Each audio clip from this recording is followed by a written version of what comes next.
Comment allez-vous? Moi, je vais bien aussi grâce à Dieu. Et surtout que moi, je suis trop contente ce matin parce que ma mère, elle est présente avec nous et pour moi, c'est une grâce. C'est la belle dame en blanc là devant.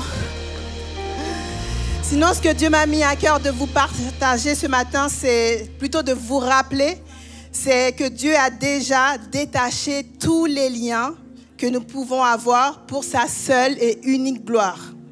En effet, en Luc 19, versets 30 et 31, Jésus dit aux disciples, « Allez au village qui est en face. Quand vous y serez entrés, vous trouverez un ânon attaché, sur lequel aucun homme ne s'est jamais assis.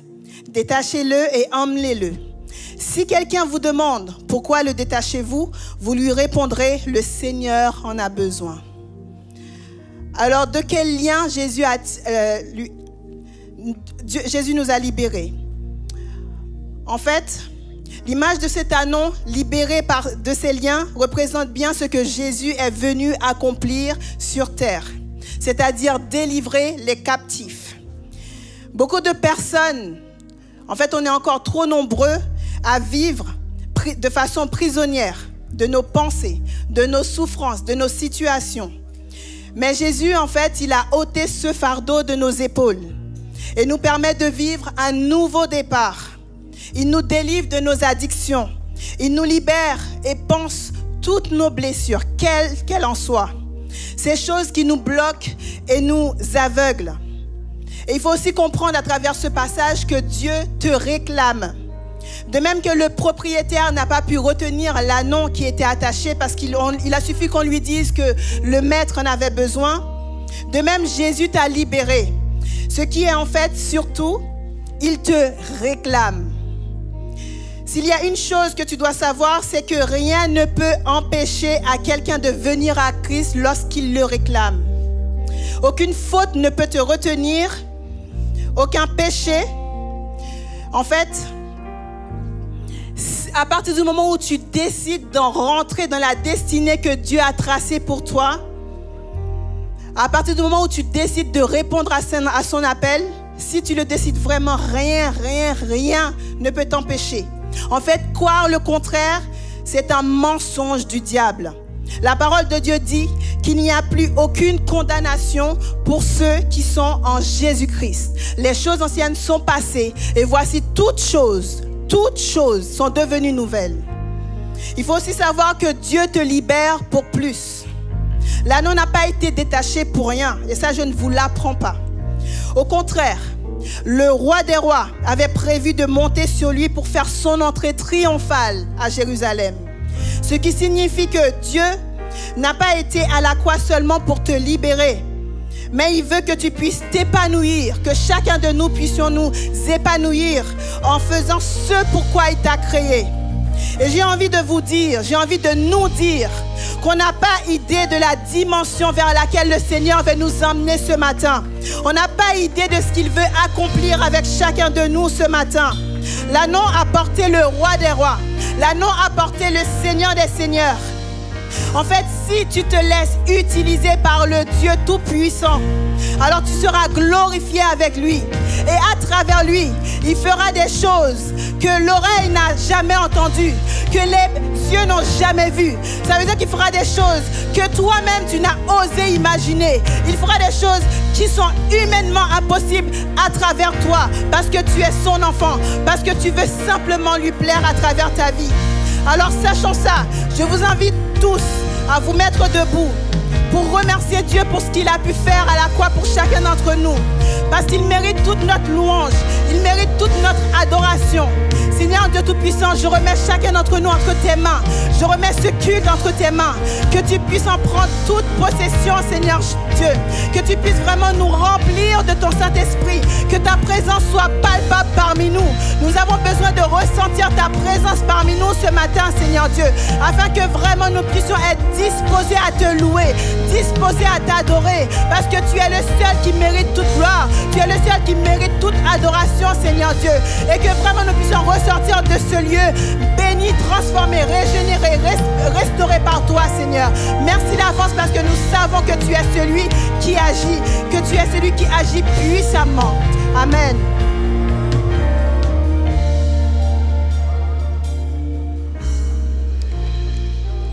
Alléluia. Alléluia. Vous savez, tout à l'heure, je partageais avec l'équipe et je leur disais, lorsque Dieu est ici, lorsque Dieu est là, on ne peut pas rester statique. C'est pas possible. Imaginez-vous juste 2 secondes, Jésus est devant vous. Est-ce qu'on peut juste fermer les yeux 2 secondes? Juste 2 secondes. Et on imagine juste, Jésus devant nous. Est-ce qu'on aurait les bras croisés? Est-ce que... Seigneur Dieu, est-ce qu'on aurait les bras croisés? Est-ce que on se contenterait juste d'être debout? La parole déclare que dans Matthieu 21, avec ce jour des rameaux qu'on est en train de vivre aujourd'hui, la foule qui avait simplement entendu que Jésus arrivait criait « Hosanna, béni soit l'Éternel, celui qui était, qui est et qui vient. » La foule criait « Hosanna, béni soit l'Éternel, celui qui est, qui était et qui vient. » Oh, la foule criait « Hosanna, béni soit l'Éternel, celui qui est, qui était et qui vient. » La foule criait Hosanna, Hosanna, Hosanna, Hosanna, Hosanna. Béni soit l'Éternel, celui qui est, qui était et qui vient.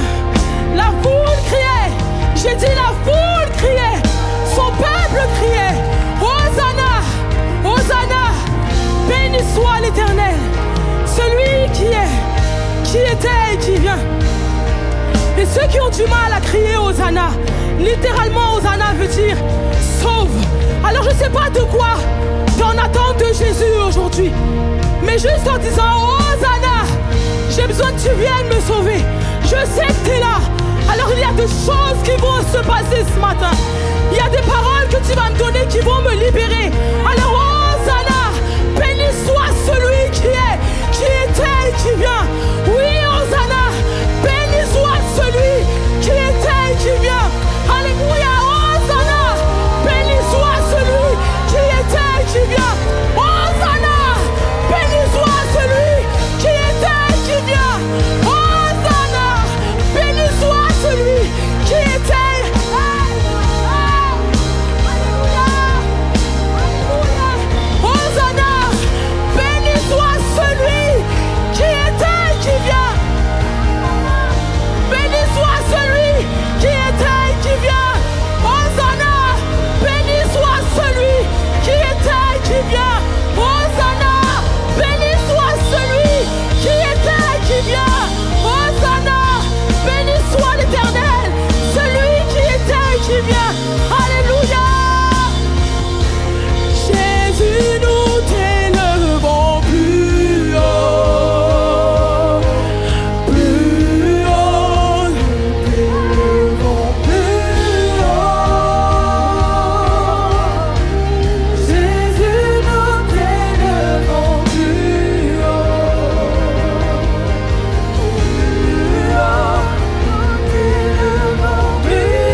Alléluia à toi, Seigneur Dieu. Alléluia, Jésus. Alléluia, Seigneur, que la louange ne s'arrête jamais en ce lieu, Seigneur Dieu. Alléluia. Oh, Jésus. Alléluia, Jésus. Vous savez, dans ce livre, dans ce chapitre de Matthieu 21, Jésus entrait dans Jérusalem sur un ânon, en toute humilité. Et lorsqu'il est entré, la Bible dit qu'une foule commençait à l'adorer. Et un peu plus loin, on dit que c'est la ville qui l'a adoré. Mais la ville ne l'avait même pas vu. On avait juste entendu que Jésus était là. Ils sont prosternés. Ils ont adoré Jésus alors qu'ils ne l'avaient même pas encore vu. Ils ont adoré Jésus alors qu'ils ne l'avaient pas encore vu. Ils ont juste entendu des bruits de couloir en disant le Messie est ici. Le roi de gloire est ici. Alors moi j'ai envie de te dire aujourd'hui, le roi des rois est en ce lieu. Jésus est en ce lieu. Alors parle à ton voisin aujourd'hui et dis-lui, viens, on va adorer Jésus aujourd'hui. Et si tu n'as pas la force d'adorer Jésus aujourd'hui, moi je veux l'adorer pour toi aujourd'hui. Je veux adorer Jésus pour toi aujourd'hui. Alléluia, Jésus. Les cieux déclarent de Dieu la gloire. Et tout ici-bas viendront louer, chanter ses merveilles. Les cieux et les mers élèvent leur voix. Et tout ici-bas proclamera le seul roi. Oui, les cieux déclarent de Dieu la gloire. On a dit et tout ici-bas, tout chanteront ses merveilles. Les cieux et les mers élèvent leur roi. Alléluia. Et tout ici-bas proclamera le seul Jésus. Alors venons l'adorer, venons l'adorer, Jésus. Alléluia. Venons contempler, venons à ses pieds, Jésus-Christ, le Seigneur, le seul Seigneur, le Seigneur, roi de l'infini. Tu vas revenir. Est-ce qu'on peut considérer les paroles? Et bien que la terre, que toutes ces choses vont passer, Seigneur, toi tu resteras. Je le redis encore. Roi de l'infini, tu vas revenir. Et bien que la terre passera, tu subsisteras. Est-ce qu'on peut redire encore ça? On le déclare encore. Roi de l'infini, roi de l'infini, tu vas revenir, tu vas revenir. Et bien que toute la terre passera, ton nom seul subsistera, subsistera.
Bible dit que le plus beau chant qu'on peut avoir, c'est Alléluia. Gloire à Dieu. Et on peut le chanter sans fin et dire que mais Alléluia t'appartiennent. Oui, mais Alléluia t'appartiennent. Seigneur Dieu, on ne veut pas juste le chanter, Seigneur. Mais Alléluia t'appartiennent. Oui, mais Alléluia t'appartiennent. Oui, Seigneur, nos Alléluia. Alléluia t'appartiennent. Oui, nos Alléluia. Nos Alléluia t'appartiennent.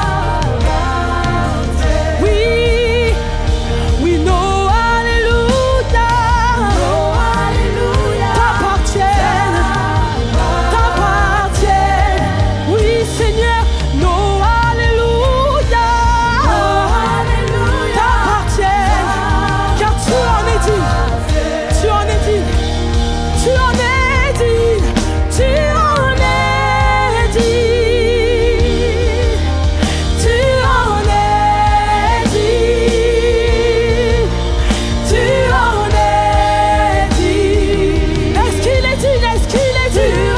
Est-ce qu'il en est digne? Oui, tu en es digne. Tu en es digne. Tu en es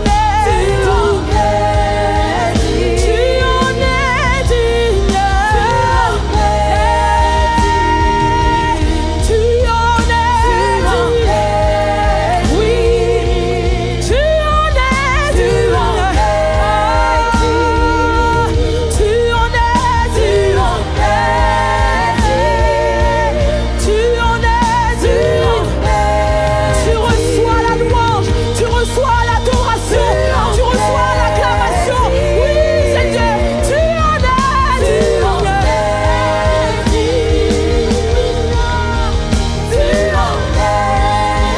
Oui, Jésus, tu en es digne. Seigneur, tu en es digne. Alléluia. Oui, mais Alléluia Alléluia, Jésus. Alléluia. Mais Alléluia. Alléluia. On dit mais Alléluia, Seigneur, ils t'appartiennent. Oui, mais Alléluia. Alléluia. Oui, mais Alléluia. T'appartiennent. Oh, oh, oh. Si tu veux prier, tu pries. Si tu veux prier, tu pries. Si tu veux crier, tu cries. Si tu veux te mettre à genoux, tu te mets à genoux. Alléluia, Seigneur. Oui, tu en es digne. Yahweh, tu es digne de recevoir la louange. La louange, Seigneur Dieu. Tu es digne, Père éternel. Alléluia. La Bible déclare que Jésus avait de son Église un endroit de prière.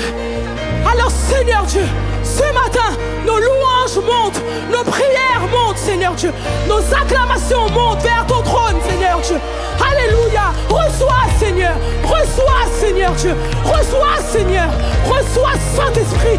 Reçois, Seigneur Dieu, nos louanges. Non, Seigneur, nous ne le méritons pas. Nous ne sommes pas dignes, Seigneur. Mais toi, tu es digne de recevoir la louange, la gloire, l'adoration, l'acclamation, l'honneur, la puissance, la victoire, Seigneur Dieu. Alléluia. Alléluia, Seigneur Dieu. Alléluia. Alléluia, Jésus. Alléluia. Hey!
Tu en es digne.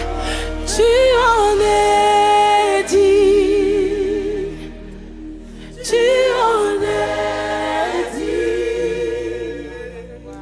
Tu en es digne. Tu en es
Oui, roi de gloire, remplis ce lieu.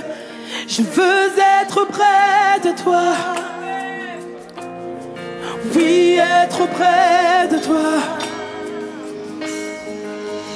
Oh, roi de gloire, remplis ce lieu. Je veux être près de toi. Seigneur, oui, être près de toi. On le déclare ce matin, Seigneur Dieu, roi de gloire. Oh, remplis ce lieu. Je veux être près de toi. Oui, être près de toi. Oh oui, roi de gloire.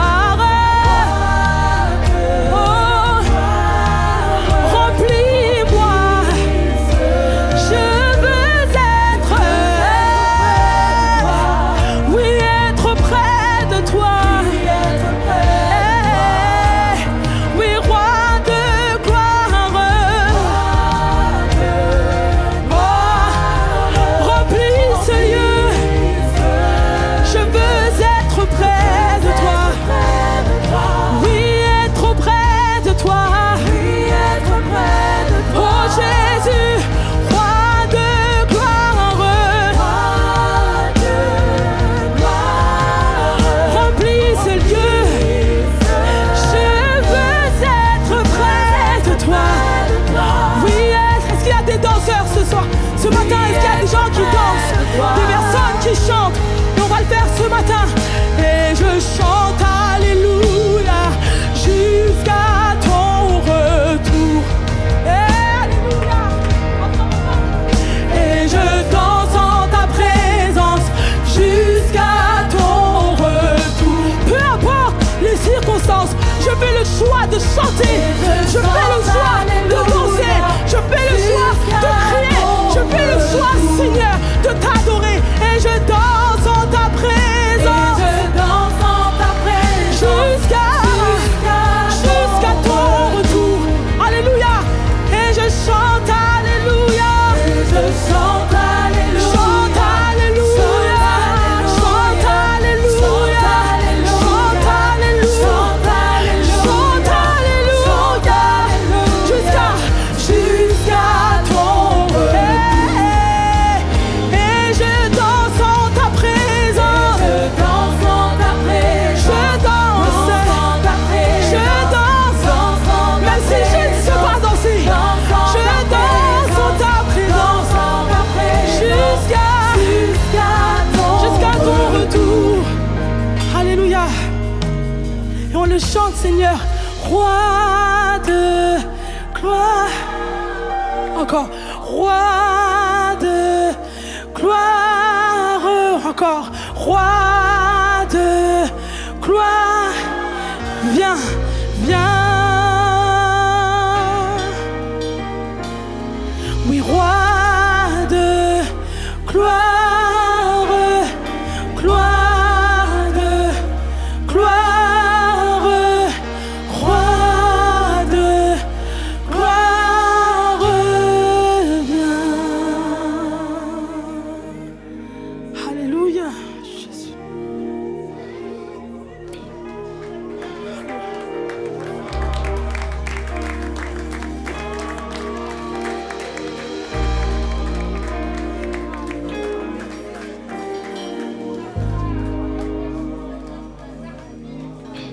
Il y a des prières qui sont en train de monter et je vais t'inviter juste à prendre la position que tu veux, la posture que tu veux. Prends la position que tu veux. Agenouille-toi dans la présence de Dieu s'il le faut. On va faire ce face à face avec Dieu, ce cœur à cœur avec Dieu. Oui, Seigneur, je veux t'adorer. Mais il y a des choses que je veux par-dessus tout, c'est ton cœur à toi, Seigneur. Alléluia, Seigneur, sur un chemin, le peuple criait Hosanna, Hosanna. Même ceux qui ne t'avaient pas encore vu chanter, criaient Hosanna. Et nous, ce matin, Seigneur, nous savons ce qui s'est passé après que le peuple a crié Hosanna. Nous savons. Maintenant, Seigneur, que ce peuple-là, ce matin, puisse s'élever. Parce qu'après la croix, il y a la résurrection. Et la résurrection, c'est la vie, c'est la victoire de la vie sur la mort. Et ce matin, nous sommes un peuple vivant, un peuple racheté. Ce peuple ne peut pas rester muet devant toi. Non, je ne conçois pas qu'un peuple qui connaît Jésus-Christ, qu'un peuple qui a reçu la grâce, le pardon, l'amour du Père puisse rester indifférent ce matin. Alors, Seigneur, oui, tu es glorieux. Tu es digne de régner. Ton règne, Seigneur Jésus, est incontestable et incontesté, Seigneur Jésus. Mais Seigneur, là où tu as le plus du mal à régner, c'est parfois dans nos cœurs. Seigneur, des fois on a du mal à te louer. On a du mal à se lever pour te célébrer. Parfois on a les jambes trop lourdes. Parfois c'est parce qu'on ne veut juste pas faire preuve d'obéissance. Mais Seigneur, ce matin, Seigneur Jésus, je prie que tu parles à nos cœurs. Que tu n'ailles pas en surface, mais que tu ailles en profondeur. Seigneur, je me présente devant toi pour te dire que j'ai soif de t'entendre nous parler, Seigneur Jésus. Pour te dire que nos cœurs ont soif de toi. Et que chaque parole que tu vas prononcer, Seigneur Dieu, va être pour nous une source de bénédiction. Merci pour les encouragements. Merci aussi lorsque tu nous reprends. Mais en toute chose, tu fais concourir les choses au bien de ceux qui t'aiment. Alors ce matin, tu es libre, Seigneur Jésus. Saint-Esprit, tu es libre de nous parler comme tu veux. Dans le nom de Jésus, j'ai prié. Amen et Amen. Est-ce qu'on peut prendre place, les amis? Alléluia. Je suis content d'être avec vous ce matin. Je suis vraiment béni d'être dans la présence de Dieu. Je remercie aussi le Seigneur d'avoir aussi envoyé son serviteur aussi pour nous conduire dans la louange. Et je souhaite vraiment que beaucoup puissent se rendre à son concert. Vous aurez toutes les informations tout à l'heure. Mais je pense que vous allez vivre un moment béni si vous y allez. Et je crois que ce matin, on va vivre un moment béni aussi. Amen. Est-ce qu'on peut mettre directement les apôts et on va pouvoir commencer rapidement la prédication. Amen. J'aimerais vous parler ce matin d'une histoire particulière et c'est l'histoire d'un faux couronnement. Est-ce que tu peux dire à ton voisin, c'est l'histoire d'un faux couronnement? Et on va lire ensemble Matthieu chapitre 21, versets 1 à 11. Matthieu 21, versets 1 à 11, voilà ce que ça nous dit. Lorsqu'ils approchèrent de Jérusalem et qu'ils furent arrivés à Bethphagée, vers la montagne des Oliviers, Jésus envoya 2 disciples, en leur disant « Allez au village qui est devant vous, et vous trouverez aussitôt une ânesse attachée et un ânon avec elle. Détachez-les et amenez-les-moi. Si quelqu'un vous dit quelque chose, vous répondrez, le Seigneur en a besoin. Et à l'instant, il le laissera partir. Or, ceci arriva afin que s'accomplisse ce qui avait été annoncé par le prophète. Dites à la fille de Sion, voici ton roi. Et il vient à toi. Plein de douceur et monté sur un âne et sur un ânon, le petit d'une ânesse. Les disciples alors allèrent et firent ce que Jésus leur avait ordonné. Ils amenèrent l'ânesse et l'ânon, mirent sur eux leurs vêtements et le firent asseoir dessus. La plupart des gens de la foule étendirent leurs vêtements sur le chemin. D'autres coupèrent des branches d'arbres et jonchèrent la route. Ceux qui précédaient et ceux qui suivaient Jésus criaient « Hosanna au fils de David !» Béni soit celui qui vient au nom du Seigneur. Hosanna dans les lieux très hauts. Lorsqu'il entra dans Jérusalem, toute la ville fut émue et l'on disait « Qui est celui-ci » La foule répondait « C'est Jésus, le prophète de Nazareth en Galilée. » Amen. Avant d'aller plus loin dans le message, première diapositive, je voudrais te poser une question. Pose la question à ton voisin. Qui est Jésus pour toi ce matin? Et j'espère que d'ici la fin de la prédication, tu auras trouvé une réponse. Qui est Jésus pour toi ce matin? Qui est Jésus pour toi? Est-ce que tu le vois comme un employé? Est-ce que Jésus, c'est ton assistant personnel? Envers Jésus, est-ce que tu exiges qu'il réponde à tous tes besoins? Ou est-ce que tu le reconnais comme ton sauveur? Et si oui, est-ce que tu l'adores et tu le sers en tant que tel? Jésus est celui qui, dans ce texte, planifie un événement particulier. Il doit aller à Jérusalem et à Jérusalem, il sait que le peuple va l'acclamer en tant que roi. Pour préparer cet événement, il a besoin de quelque chose, il a besoin d'un ânon. Parce qu'il y a une prophétie par rapport à l'entrée du roi à Jérusalem. Il doit rentrer sur un ânon, c'est ce qu'a dit Zacharie. Et donc pour ce faire, il va demander à 2 de ses disciples d'aller chercher cet ânon. Mais cependant, ce que nous devons savoir, en fait, c'est que cette prophétie aussi a été prophétisée en Daniel chapitre 9, dans le sens où, en fait, Daniel va donner une prophétie pour dire qu'effectivement, le oint de l'Éternel va venir dans la ville pour effacer les péchés, pour enlever l'iniquité du peuple et pour rendre justice. Et donc, du coup, ce roi, ce oint, doit effectivement venir et Daniel va donner des précisions par rapport à ça. Daniel chapitre 9, le verset 24 par exemple nous dit, dans tout le chapitre il parle de cette prophétie, mais le verset 24 dit quelque chose de particulier. Il est dit 70 semaines ont été fixées sur ton peuple et sur ta ville sainte pour faire cesser les transgressions et mettre fin au péché, pour expier l'iniquité et amener la justice éternelle, pour sceller la vision et le prophète et pour oindre le Saint des Saints. 400 ans avant la venue de Jésus, Daniel prophétise et il dit que le roi va venir. Il va enlever le péché, il va expier l'iniquité et il va amener la justice. Certaines personnes ont fait le calcul par rapport au nombre d'années, par rapport au nombre de semaines, par rapport au nombre de jours. Et pour ceux qui ont fait ce calcul-là, même si tous les commentateurs bibliques ne sont pas forcément tous d'accord avec le calcul et tous d'accord avec l'interprétation de la prophétie, il se trouve qu'effectivement, il tombe quasiment pile poil sur le jour de la crucifixion de Jésus-Christ.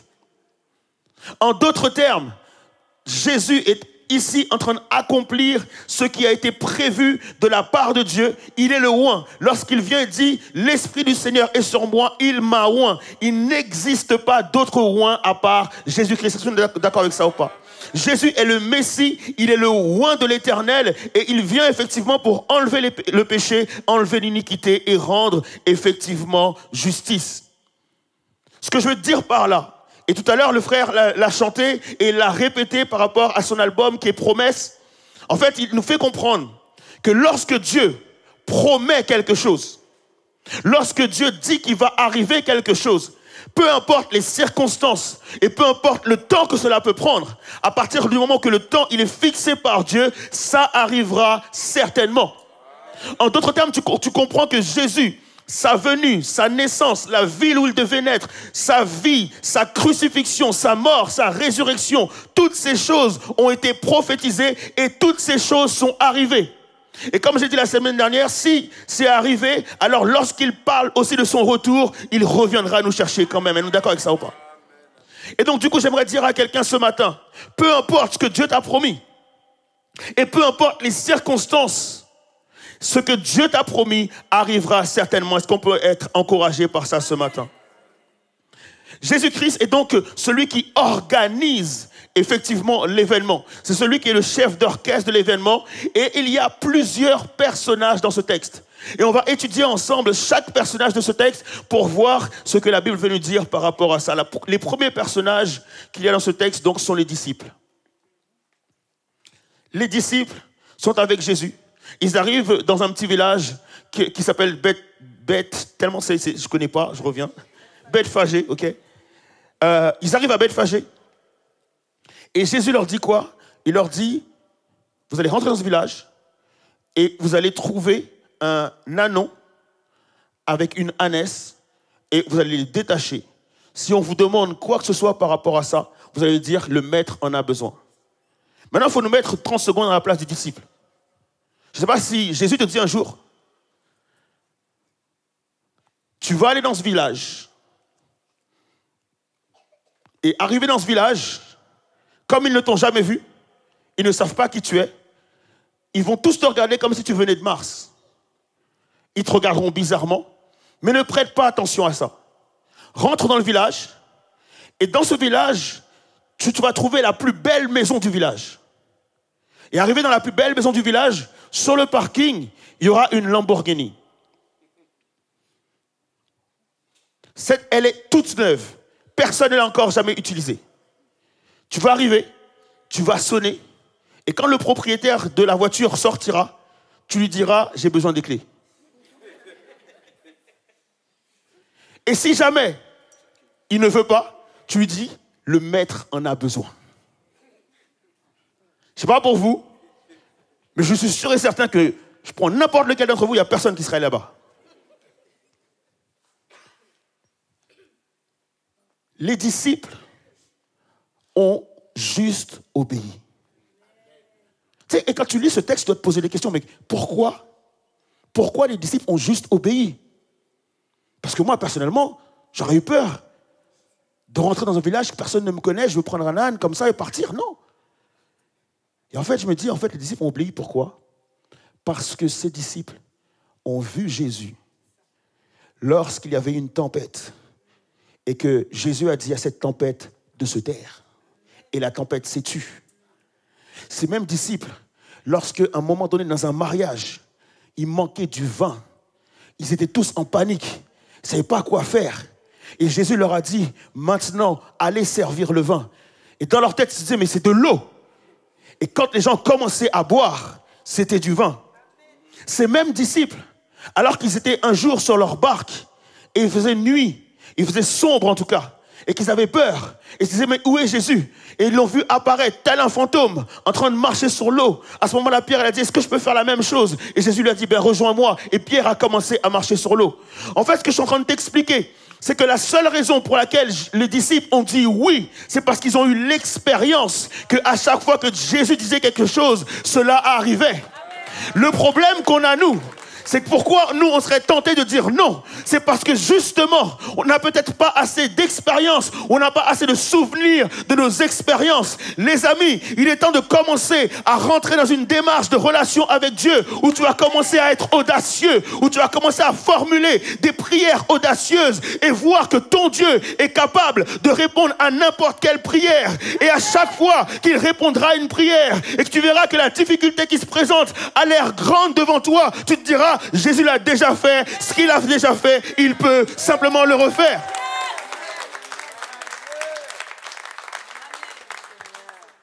Dis à ton voisin, prendre l'expérience avec Jésus, prendre l'expérience avec Jésus. Ne reste pas simplement prendre l'expérience avec Jésus. En fait, on est trop freiné parce qu'on n'a pas assez d'expérience. On a juste peur parce qu'on n'a pas assez d'expérience. On se dit, Seigneur, c'est juste impossible. Tu me demandes ça, ça a l'air impossible. Mais la Bible dit que tout est possible à celui qui croit. La Bible dit que je puis tout par celui qui me fortifie. Je crois que Jésus attend de nous qu'on soit un peuple de personnes qui ont la foi et qui ne vont pas poser des questions à Jésus, mais vont simplement dire, Seigneur, si tu le dis, alors j'irai.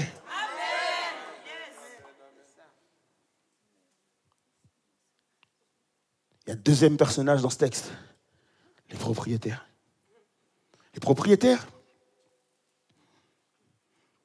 voient les disciples arriver et ils demandent l'ânon plus l'ânesse. C'est en mode, mais au moins laisse-moi-en un. Non, ils demandent les deux. Ils doivent partir avec. Mais ce que je trouve incroyable, c'est que les propriétaires disent oui. D'autres termes, le gars de la Lamborghini, là, il leur a dit, vas-y, tiens, prends les clés. Et je me dis, c'est juste incroyable. Pourquoi ils donnent leur ânon et leur ânesse? Parce que le maître en a besoin. Et ils vont accepter de donner l'ânon et l'ânesse. Je ne vais pas forcément rentrer dans les détails et chercher à comprendre plus. En fait, ça m'invite à me poser une question en réalité. Et je me dis, Seigneur, si moi j'avais cette Lamborghini, et que tu m'aurais dit à moi, le maître en a besoin, est-ce que je te l'aurais donné? C'est là si j'avais cette maison et que tu serais venu à moi et tu m'aurais dit, le maître en a besoin, est-ce que je te l'aurais donné? Et là, maison Lamborghini, tu te dis, c'est trop compliqué. Mon temps, si le maître me dit, Abed, j'ai besoin de 2 heures par jour, est-ce que je lui aurais donné? Pas simplement le temps, mon argent. Est-ce que s'il me dit, Abed, j'ai juste besoin que tu me donnes 10 euros, 15 euros, 20 euros à une œuvre, ou que tu donnes ça à un frère, est-ce que je le donne? Juste parce que le maître en a besoin. Et moi, ce que je comprends, en fait, c'est que Jésus va utiliser cet ânon pour sa gloire. En d'autres termes, l'ânon qui est quelque chose de vil, l'ânon quelque chose qui est inutilisable, qui n'a pas de grande utilité, pardon. Sauf quand tu es paysan, etc., etc. Mais pour toi, un ânon, ça ne sert à rien. On est d'accord avec ça ou pas? Jésus va faire de cet ânon quelqu'un d'important. En fait, c'est l'ânon le plus connu de toute la terre. Tu dois comprendre que tout ce que Jésus prend, il l'amène à une dimension supérieure. Tout ce que Jésus utilise, il l'amène à une dimension supérieure. En d'autres termes, toi tu te dis non, je ne vais pas donner mon argent, je ne vais pas donner ma maison, je ne vais pas donner ma voiture, je ne vais pas donner mon temps, etc. Mais comprends que en fait, le temps que tu as, la voiture que tu as, en fait est inutile, ne sert à rien, mis à part entre les mains de Jésus-Christ. Si je donne à Jésus mon temps, il va sanctifier mon temps et ce sera un temps qui sera béni. Par contre, si je le garde pour moi, ce ne sera pas béni. Tout ce que je donne à Jésus, il le sanctifie et il le bénit. Et c'est ça en fait la question. Est-ce que tu veux avoir une vie sanctifiée et bénie ou tu veux avoir une vie pour toi? Jésus t'invite ce matin à réfléchir et à comprendre qu'à chaque fois que Jésus toquera à ta porte et te dira le maître en a besoin, il attend de ta part la même réponse que ces propriétaires-là. Wow, il y en a qui ne sont pas d'accord avec ça. Est-ce que Jésus peut réclamer mon temps? Est-ce qu'il peut réclamer mes biens? Est-ce qu'il peut réclamer mes dons, mes talents? Ou est-ce que je veux utiliser ça uniquement pour moi, pour ma gloire à moi? Non, je crois que Jésus veut utiliser ton don, ton talent, tes biens, et ça pour sa gloire à lui seul. Amen, amen. Autre personnage de ce texte, si on peut l'appeler personne, l'ânon. L'ânon, en fait, c'est une monture qui est inappropriée pour ce que veut faire Jésus. C'est comme si, en fait, tu te disais, je vais me marier avec quelqu'un, et tu vois que le jour du mariage, il débarque en jean troué. Il débarque dans une tenue qui n'est pas appropriée à la cérémonie. Est-ce qu'on est d'accord avec ça ou pas? En d'autres termes, en fait, Jésus prend un âne. On est d'accord qu'un âne, c'est un animal têtu. On est d'accord qu'un âne, c'est un animal qui n'est pas beau. Dites pas amen? Vous n'avez pas vu Shrek, c'est pour ça. Un âne, franchement, tu te dis, il veut rentrer à Jérusalem comme le roi des rois. Et il va rentrer à Jérusalem sur un âne. Tu dis, mais quel mauvais choix. Même prends une mule, c'est mieux. Mais tu rentres en tant que roi des rois à Jérusalem avec un âne. Normalement, c'est un animal pour les paysans, pour les petits commerçants, les gens de classe inférieure. Qu'est-ce que le roi des rois pourrait faire sur un âne? Il y a une prophétie par rapport à ça. C'est Zacharie qui prophétise et qui dit que Jérusalem, réjouis-toi, ton roi arrive. Il arrive sur un ânon, le petit d'une ânesse. Et donc Zacharie est en train de prophétiser qu'un jour viendra un roi qui ne sera pas comme les autres rois. Un jour viendra un roi qui n'aura pas besoin de monter à cheval pour être roi. Un jour viendra un roi qui n'aura pas besoin d'être couronné d'or pour être roi. Un jour viendra un roi qui n'aura pas besoin de te mépriser ni de piétiner pour être roi. Un jour viendra un roi qui naîtra dans une étable parmi des bêtes et des animaux. Et ce roi viendra aussi à Jérusalem sur un âne et il sera couronné quand même. En fait, il est en train de nous dire que la manière dont les hommes couronnent leur roi, c'est pas comme ça que je veux que l'Église couronne son roi. La manière dont les hommes perçoivent leur roi, c'est pas comme ça que je veux que l'Église puisse percevoir son roi. Comprends que ton roi, il est différent. Comprends que ton roi, il est quelqu'un d'autre. En réalité, c'est un roi qui commence par l'humilité et ensuite rentre dans la gloire. C'est un roi qui accepte la souffrance avant de pouvoir rentrer dans la gloire. Et donc, de comprendre en tant qu'enfant de Dieu, je ne dois pas commencer par la gloire, mais je dois commencer par l'humilité. Notre problème, les amis, c'est lorsque tu souffres, tu te dis mais non, je ne ressemble pas à un fils de roi, je ne ressemble pas à un fils de prince. En réalité, dans mes souffrances, je glorifie mon roi quand même, parce que je comprends une chose, que c'est à travers l'humilité que je vais obtenir la gloire, les amis. Et c'est ce qui se passe pour cet ânon. Il vient d'une ville qui s'appelle Bethphagée. Tu as déjà entendu ça une fois dans ta vie ou pas? Bethphagée. Personne ne connaît cette ville. Par contre, il doit se diriger à Jérusalem, la ville la plus connue du monde en fait. Et en réalité, Dieu te dit que tu peux passer d'un ministère totalement inconnu pour arriver au ministère le plus connu. Mais tu dois comprendre que tu dois passer par l'humilité d'abord. Est-ce qu'on est d'accord avec ça ou pas? C'est ça en fait, être enfant du véritable roi des rois. Ce n'est pas chercher la gloire, mais chercher l'humilité. C'est pas chercher ce qui est grand, mais chercher ce qui est petit. Et de comprendre que je suis fidèle dans quelque chose qui est petit et Dieu me confiera de plus grandes choses. Dis à ton voisin, accepte d'être un ânon. Pourquoi je te dis ça? Parce que je ne veux pas que ce soit toi qui me dis je t'ai traité d'ânon, ok? En fait, il faut que tu comprennes une chose. C'est que l'ânon, pour passer de Bethphagée à Jérusalem, il doit porter Jésus. Dis ça à ton voisin, s'il te plaît. Pour passer de Bethphagée à Jérusalem, il faut que tu portes Jésus.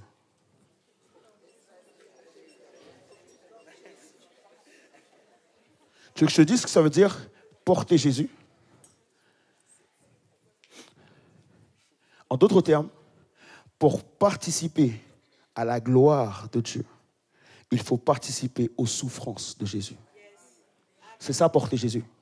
En d'autres termes, lorsque Jésus accepte qu'on lui crache dessus, ça veut dire que je vais accepter qu'on me crache dessus. Lorsque Jésus accepte le fait que les disciples qu'il a servis pendant des mois, qu'il a servi pendant des années, lorsqu'il a plus besoin d'eux et qu'il leur dit s'il vous plaît, priez pour moi, et que les disciples ne le font pas, ça veut dire que tu vas devoir l'accepter aussi. Parce qu'il y a des gens qui me disent Abed, moi j'en ai marre, j'abandonne, je les ai servis, je leur parle, je les encourage, j'ai rien en retour. Mon ami, ce que tu as en retour, c'est Dieu qui te le donne en fait.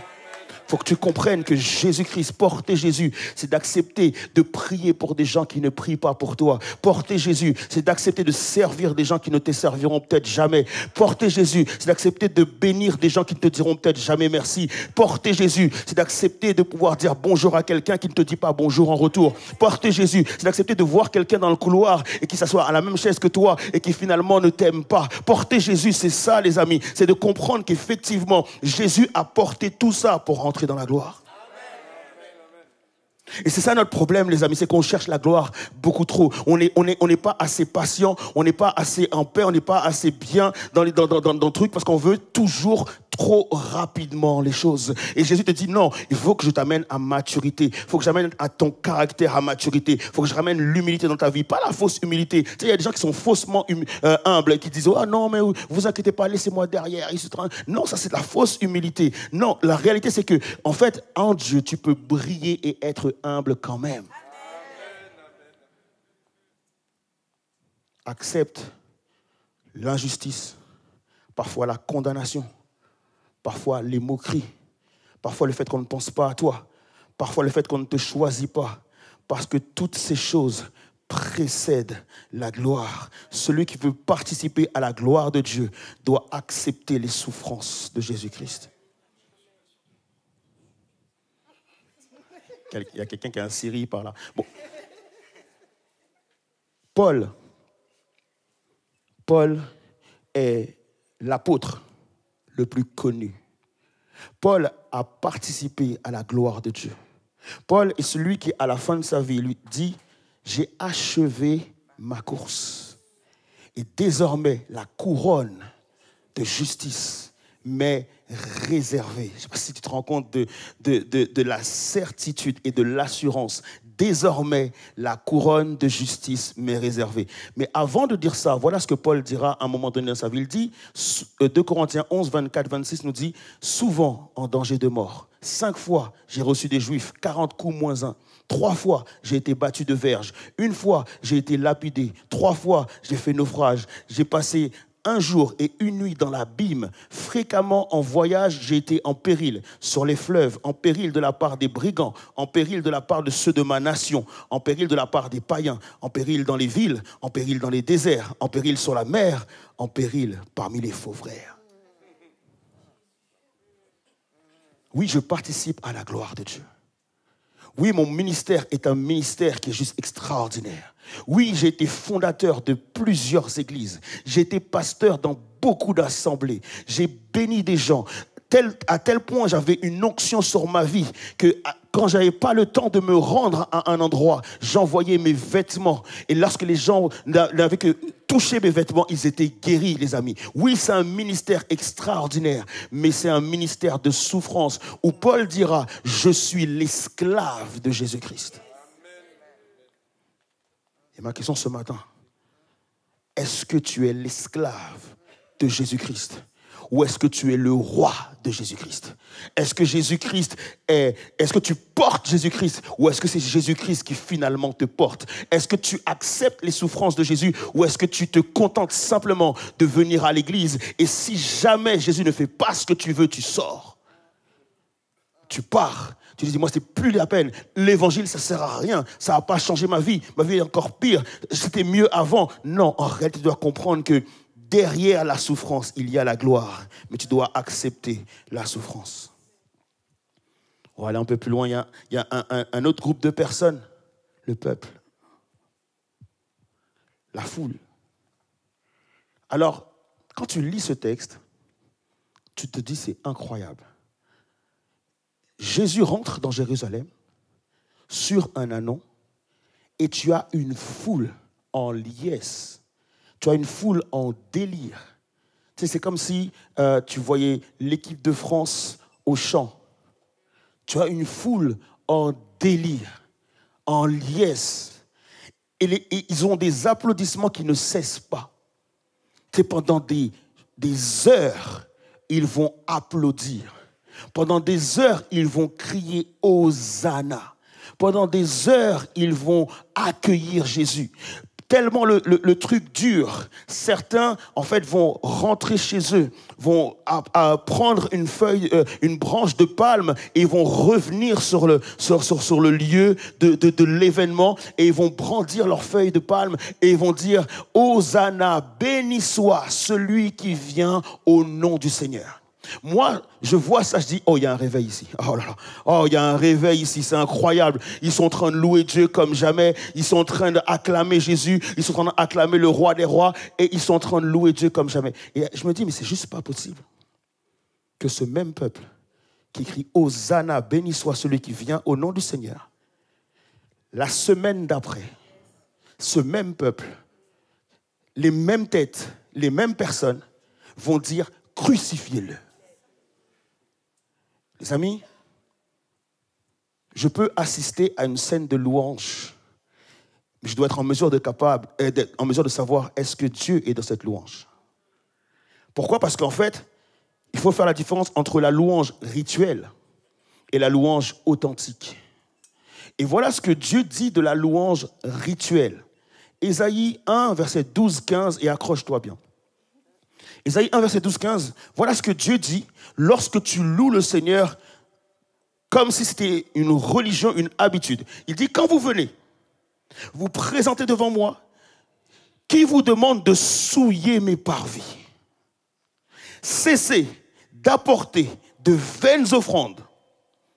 J'ai en horreur l'encens, les nouvelles lunes, les sabbats, les assemblées. Je ne puis voir le crime s'associer aux solennités. Mon âme est vos nouvelles lunes et vos fêtes. Elles me sont à charge. Je suis las de les supporter. Quand vous étendez vos mains, je détourne de vous mes yeux. Quand vous multipliez les prières, je n'écoute pas. Vos mains sont pleines de sang. Et là, je me dis, waouh. C'est juste un constat qui me fait froid dans le dos. Ça veut dire que je peux venir le dimanche matin, élever les mains, lever les mains au ciel, que je peux me mettre à genoux et que je peux crier Hosanna, que je peux dire gloire à Jésus et que Dieu détourne le regard et ne me regarde pas. Pourquoi? Parce qu'il va considérer que ma louange n'est pas authentique. Et qu'est-ce qui fait que la louange de ce peuple n'était pas authentique? C'est parce que justement, ils sont en train de dire Hosanna. Hosanna, ça signifie Dieu, sauve-moi.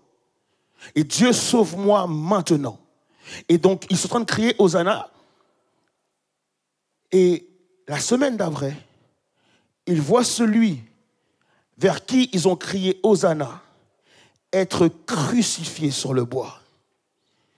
Dans leur tête, ils vrillent totalement. Ils se disent, mais on t'a accueilli comme le roi des rois. On t'a accueilli comme notre Messie. Pour nous, tu allais prendre ton épée et tu allais nous venger de tous les Romains. Pour nous, tu allais faire tomber les Romains et tu allais nous donner la victoire. Tu allais nous permettre de régner au-dessus de nos adversaires.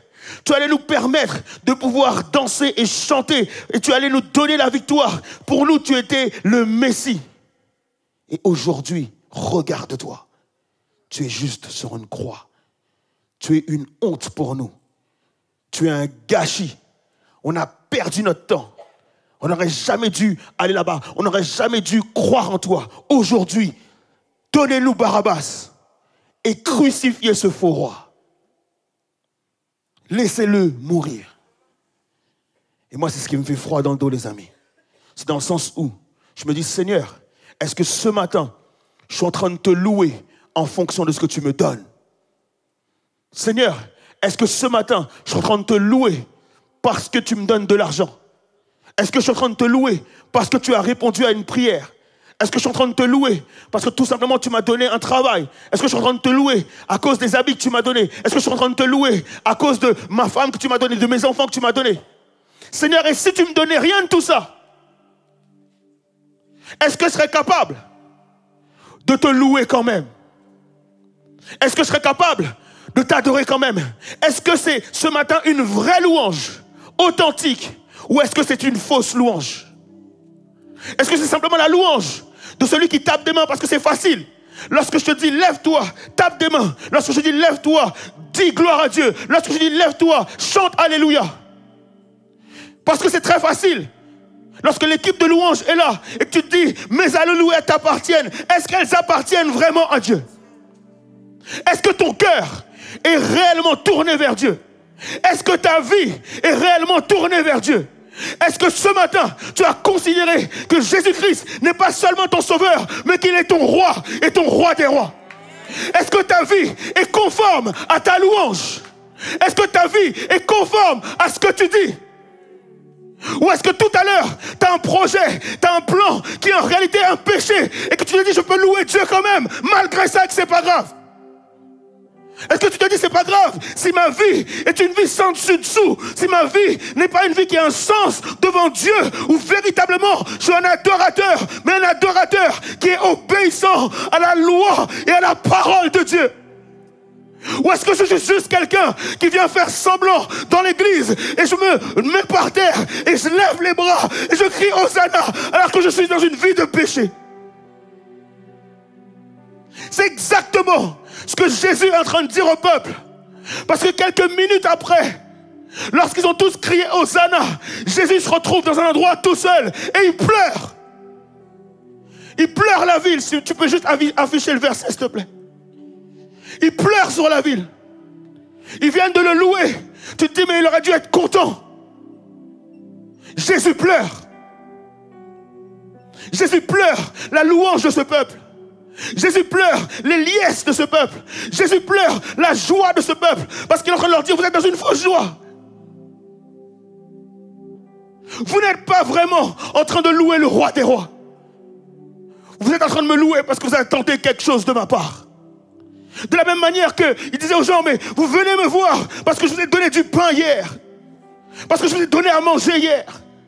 Et il y a trop de chrétiens qui viennent à l'église parce que Jésus donne du pain. Il y a trop de chrétiens qui viennent à l'église parce que Jésus donne l'argent. Il y a trop de chrétiens qui viennent à l'église parce que Jésus donne les vêtements. Il y a trop de chrétiens qui viennent à l'église parce que Jésus donne les vêtements et la maison. Mais quand il ne donne rien de tout ça, il n'y a plus personne. Est-ce que tu viendrais quand même si je ne te donnais aucune promesse? Est-ce que tu viendrais quand même si je ne te donnais rien au quotidien? Parce que tu comprendrais qu'en réalité, je t'ai déjà tout donné. Je suis mort à la croix et c'est suffisant. Je t'ai donné le salut, ça devrait te suffire. Tu étais mort dans tes péchés, tu étais à Bethphagée, tu étais comme cet anneau attaché. Je t'ai détaché, j'ai changé ta vie, je t'ai nourri, j'ai fait tout ce que je pouvais pour toi. Et aujourd'hui encore, tu n'es pas capable de me louer comme je le mérite.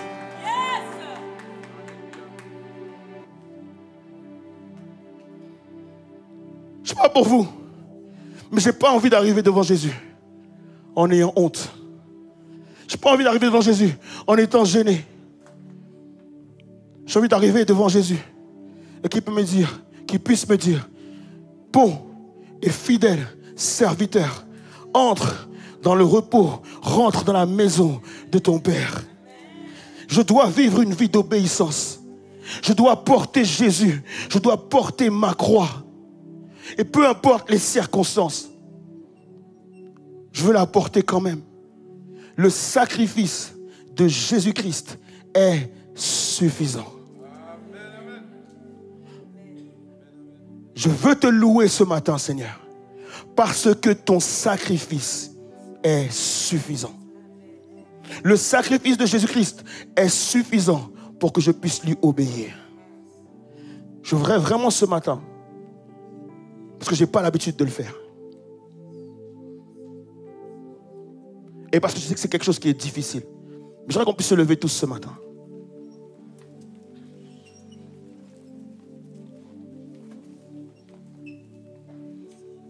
Et je voudrais faire un appel.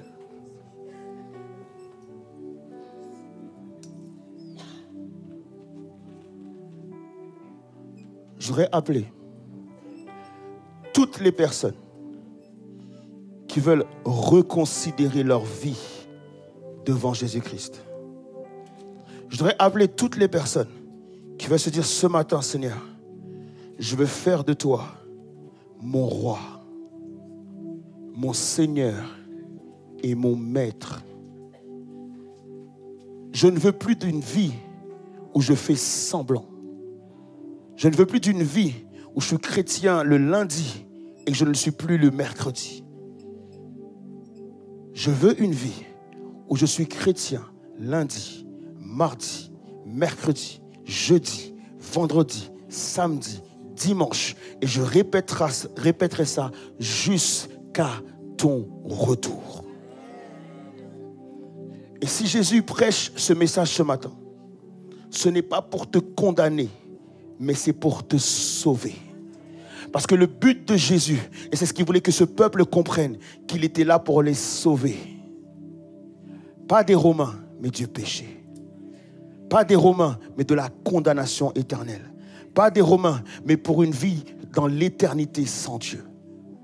Alors je t'invite ce matin, s'il te plaît, à quitter les rangs et à venir là devant.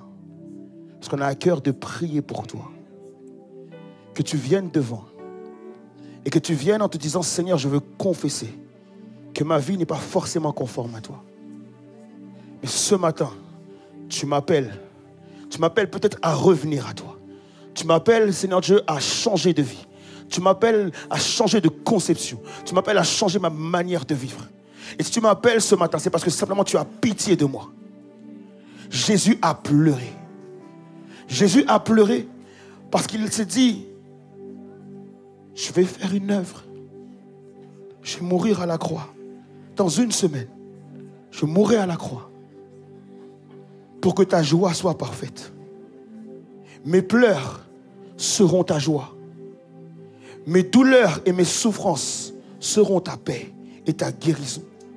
Et ma résurrection sera ton salut. Alors s'il vous plaît les amis, je crois qu'il y a beaucoup de personnes qui veulent venir devant. Alléluia. Et je vais vous demander de faire une chose. Même si vous avez des fois les genoux qui sont un peu raides, mais est-ce qu'on peut simplement, en signe d'humilité, de se dire, Seigneur, je vais me mettre à genoux là maintenant. Alléluia. Alléluia. Alléluia. N'hésitez pas à venir, n'hésitez pas à venir, n'hésitez pas à venir. Tu ne te mets pas à genoux devant un pasteur, tu ne te mets pas à genoux devant qui que ce soit d'autre. Tu te mets à genoux devant Jésus. Tu dis, Seigneur, c'est maintenant. Seigneur, c'est maintenant. Seigneur, c'est maintenant. Seigneur, c'est maintenant. C'est maintenant. Alléluia. Alléluia. Alléluia. Alléluia. Viens réjouir le cœur de Jésus. Alléluia. C'est ton cœur que je recherche. Dès que le soleil se lève, je connais ta douce voix. Mon cœur ne brûle que pour toi. C'est toi seul que je désire. Même quand mes pensées chavirent, je connais ta douce voix. Jésus, tu m'attires à toi. Pour un cœur à cœur avec toi, Seigneur, le reste perd en importance quand je suis là dans ta présence. Oh, quand je suis là dans ta présence. Oh, dans tes bras je me repose. Tous mes fardeaux, je les dépose. Oui, je connais ta douce voix, douce. Jésus, je ne veux que toi,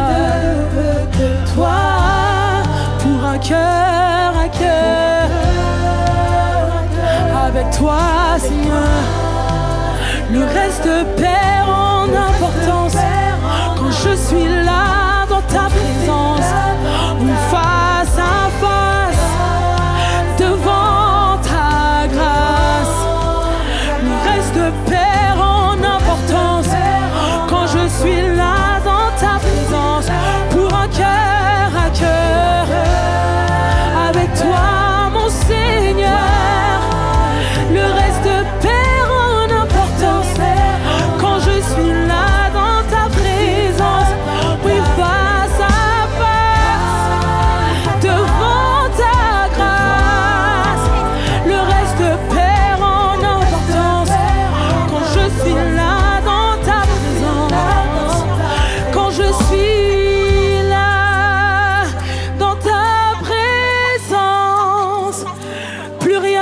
d'importance, Seigneur.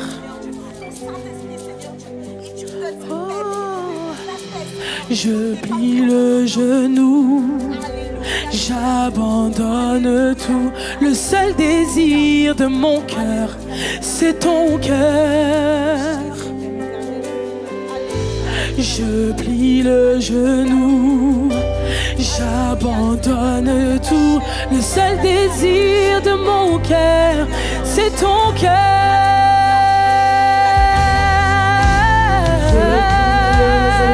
J'abandonne tout. Le seul désir de mon cœur, c'est ton cœur. Oui, je m'abandonne à toi. Et je veux ton cœur, Seigneur. Je désire ton cœur, Seigneur. C'est ton cœur. Je plie le genou et j'abandonne tout. Le seul désir de mon cœur, c'est ton cœur. Je plie le genou et j'abandonne tout. Le seul désir de mon cœur, c'est ton cœur. Je m'abandonne, je m'abandonne. Le seul désir de mon cœur, c'est ton cœur. Je plie le genou, j'abandonne tout. Le seul désir, c'est ton cœur. Pour un cœur, avec toi, Seigneur. Le reste perd en importance. Quand je suis là face à face, devant ta grâce. Le reste perd en importance. Quand je suis là dans ta présence. Le reste perd en importance. Quand je suis là dans ta présence. Le reste perd en importance. Quand je suis là dans ta présence. Il n'y a plus de place pour la distraction. Car je suis là dans ta présence. Tu es ma priorité. Tu es ma priorité. Le reste perd en importance.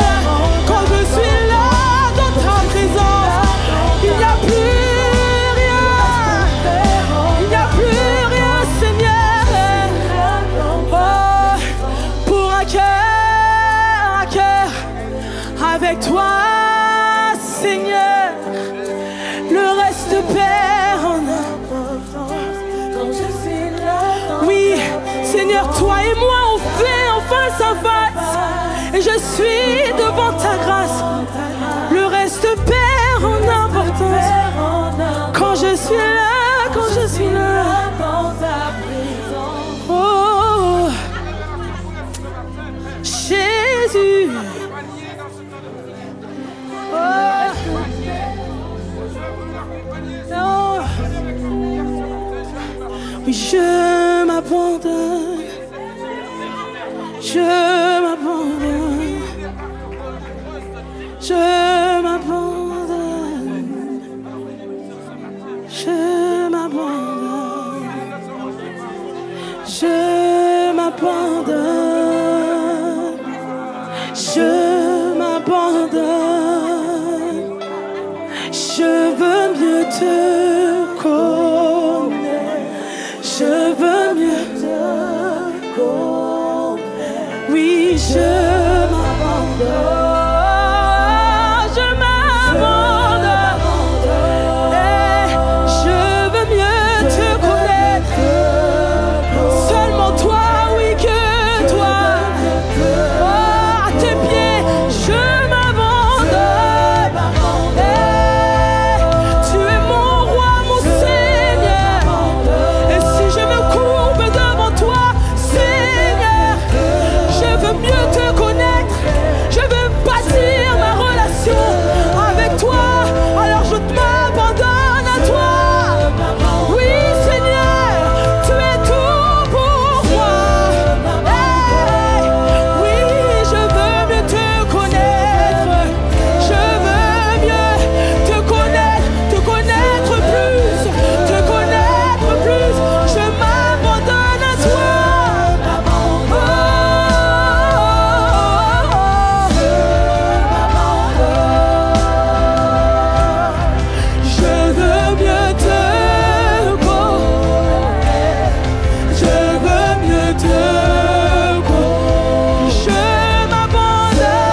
Je viens régner en moi. Tel un ours.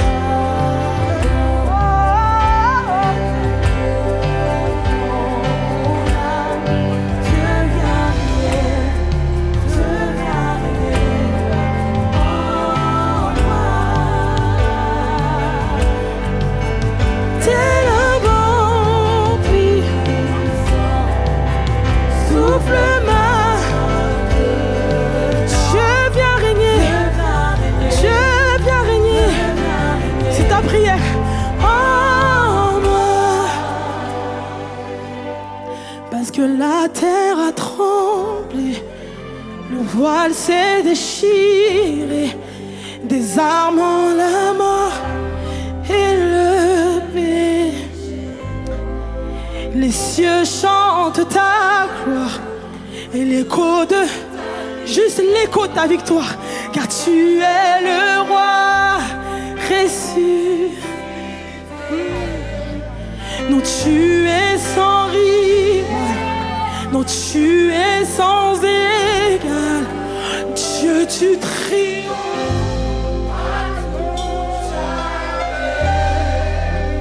À toi soit le règne, à toi soit la gloire, ton nom surpasse.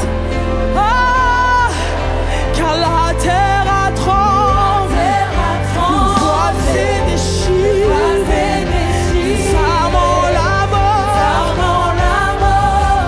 et le péché. Les cieux chantent ta gloire, l'écho de ta victoire, car tu es le roi ressuscité. Tu es sans rival, tu es sans égal. Dieu du triomphe, à tout jamais. À toi soit le règne, à toi soit la gloire, ton nom surpasse tout autre nom. À toi soit le règne, à toi soit la gloire, car ton nom surpasse tout autre nom. Oui Seigneur, à toi soit le règne, à toi soit la gloire, car ton nom surpasse tout autre nom. À toi soit le règne, car ton nom surpasse tout autre nom. À toi soit le règne, à toi soit la gloire, ton nom surpasse tout autre nom. Oh. Alléluia. Les amis, normalement, ce culte doit normalement toucher à sa fin. Cependant, on va juste prendre quelques minutes de plus. Pourquoi? Parce que ce qu'on a reçu, et un frère me l'a confirmé juste à l'instant. En fait, il est question des fois dans la vie d'un momentum. Dans le sens où en fait, il est question parfois dans la vie, vous savez, grandir c'est progressif, mais des fois il faut aussi à un moment donné où il y a un changement qui prend place à un instant T. Ce qu'on a pu voir ici, là, c'est comme si en fait, il y a comme sur le sol un cimetière. Comme si tu venais et tu déposais quelque chose. Ça peut être un esprit qui te tourmente. Ça peut être une forteresse dans laquelle tu es. Ça peut être une prison dans laquelle tu es bloqué. Mais il y a comme quelque chose qui se dresse là, ici et maintenant, où chaque personne qui dépose à terre ce qui tourmente sa vie recevra comme garantie de ne pas repartir avec ce qu'il a déposé.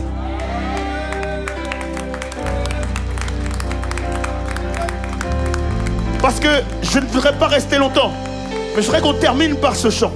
Mais je voudrais que chaque personne qui chante ce chant puisse le chanter en étant réellement libre de pouvoir le chanter. Et que je déclare à toi seul le règne et la gloire, que véritablement le règne et la gloire de Dieu m'environnent, comme si j'habitais concrètement, réellement dans le règne et la gloire de Dieu. Que je ne sois pas tourmenté ni par des esprits, ni par des liens, ni par des chaînes, ni par des mensonges, ni par des forteresses, ni par des prisons, ni par des puits. Mais ce matin, je vais déposer à terre toutes ces choses et je vais me relever en chantant que le règne de Dieu est autour de moi. Alors je t'invite une dernière fois, tu n'es pas obligé de venir devant, mais je t'invite à te mettre à genoux s'il faut encore déposer des choses.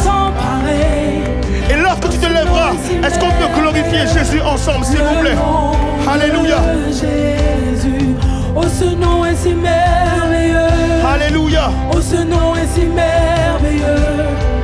Le nom de Jésus.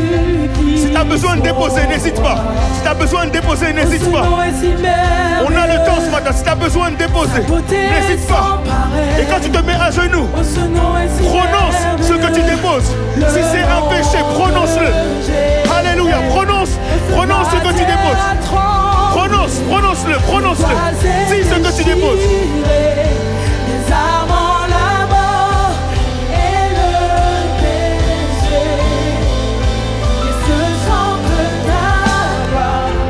Alléluia. Déclare-le. Tu es le roi ressuscité. Tu es sans rival. Tu es sans égal. Dieu, tu triomphes à tout jamais. À toi soit le règne. À toi soit la gloire.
Seigneur, je te remercie parce que ce matin, tu nous invites à aider chaque personne qui a à cœur de déposer quelque chose. Seigneur, je ne voudrais pas que des gens repartent d'ici sans avoir déposé ce qu'ils ont à déposer, Seigneur Dieu. Alors pendant qu'il y a encore des personnes qui se mettent à genoux pour déposer, Seigneur Dieu, je te prie, Seigneur Jésus, roi des rois, pour les péchés, Seigneur Jésus, qui ont peut-être été commis cette semaine, pour les péchés qui ont peut-être été commis hier, Seigneur Jésus, peut-être pour une vie même de péché, Seigneur Dieu Papa. Je te prie, Père éternel des armées, pour une personne ce matin qui a vraiment à cœur de changer du tout au tout, Seigneur Jésus. Je prie, Père éternel, ce matin, pour une personne qui veut marcher dans l'obéissance, Seigneur Jésus, roi des rois. Père, je prie particulièrement pour une personne ce matin, Seigneur Dieu, qui a à cœur de se relever, Seigneur Jésus, roi des rois. Je crois de tout mon cœur, Père, que du fumier, tu relèves l'indigent, Seigneur Jésus, et tu le fais asseoir avec les grands, Seigneur Jésus, roi des rois. Je crois de tout mon cœur, Père éternel, qu'il n'existe aucun péché que tu ne pourrais pas pardonner, Seigneur Jésus, roi des rois. Je prie, Papa, parce que je crois, Père éternel, que tu es capable de changer la vie de n'importe qui, Seigneur Jésus, roi des rois. Alors, Seigneur Dieu, maintenant, je prie que tu relèves chaque personne qui t'a, Seigneur Jésus, roi des rois, confié son péché, qui t'a confié son iniquité, Seigneur Jésus, roi des rois. Alors qu'on termine ce culte, alors qu'on termine cette louange, maintenant, Seigneur Dieu, que par ton esprit, Seigneur, tu relèves toutes ces personnes, Seigneur Jésus, roi des rois. Seigneur, pendant que tu les relèves, elles vont te dédicacer leur vie, Père éternel des armées. Alors maintenant, Père éternel des armées, s'il te plaît, Seigneur Jésus, roi des rois, restaure, pardonne, Seigneur Jésus, et permets-leur, Seigneur Dieu, de se relever. Alléluia. Est-ce qu'on peut se lever ensemble maintenant, s'il vous plaît? Et est-ce qu'on peut chanter ensemble ce dernier chant? Je bâtirai ma vie, alléluia, sur ton amour. Déclare-le de toutes tes force. Et j'ancrerai ma foi en ton nom seul.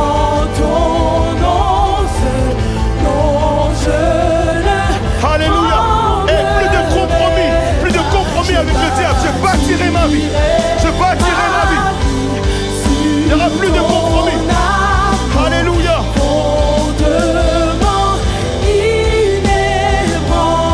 Et j'ancrerai ma foi en ton nom seul, dont je ne tremblerai pas. Alléluia. Seigneur, je veux être reconnaissant ce matin. C'est vrai que le culte est plus long que d'habitude. Mais je sais que tu veux parler à nos cœurs ce matin. Tu veux recevoir une louange authentique. Tu veux voir des cœurs qui t'appartiennent à toi et à toi seul. Tu veux voir des personnes qui ne font pas de compromis, Seigneur Jésus. Tu ne veux voir personne, Seigneur Dieu, qui viennent à l'église mais qui a une autre vie à l'extérieur. Seigneur, tu veux qu'on puisse tous avoir les pieds bien à l'intérieur de ta maison, Seigneur Dieu, ce matin. Alors s'il te plaît, Seigneur Dieu, merci d'avoir pardonné. Mais je veux que tu puisses vraiment, Père éternel des armées, amener un réveil dans nos vies, Père. Et je comprends que le réveil commence par l'humilité. Je comprends que le réveil commence par la demande de pardon. Je comprends que le réveil commence à genoux. Je comprends que le réveil, Seigneur Dieu, doit naître dans nos cœurs. Alors s'il te plaît, Seigneur Dieu, touche nos vies, change-nous, transforme-nous. Mais que nos vies soient réellement une dédicace à notre roi. Et que nos vies, Seigneur Dieu, soient conformes, Seigneur Jésus, à ta parole, Seigneur Dieu. Que l'on vive par toi, que l'on vive pour toi, aujourd'hui, maintenant et pour l'éternité. Alléluia. S'il te reste encore de force, avant de laisser la corporate revenir, est-ce qu'on peut juste acclamer Jésus-Christ? Alléluia. Oh Seigneur, alléluia. Alléluia, alléluia. Est-ce qu'on peut acclamer Jésus? Alléluia. Une louange authentique, Seigneur. Une louange authentique, Seigneur Jésus. Est-ce qu'on peut acclamer Jésus? Alléluia. Une vraie louange, une vraie ovation. Alléluia. Oh, gloire à toi ce matin, Seigneur. Sois loué. Je veux m'approcher de toi, laisser mes peurs derrière moi. Seigneur, viens toucher ma vie à nouveau. Alléluia, alléluia, alléluia. Merci Seigneur. N'est-ce pas merveilleux de voir des gens qui décident vraiment de donner leur vie entièrement à Christ et que vraiment leur vie puisse plaire à Dieu afin de pouvoir faire la différence dans ce monde. Merci Seigneur parce que tu agis puissamment parmi nous et tu nous étonnes toujours parce que tu fais comme bon te semble. Amen. À vous qui nous suivez.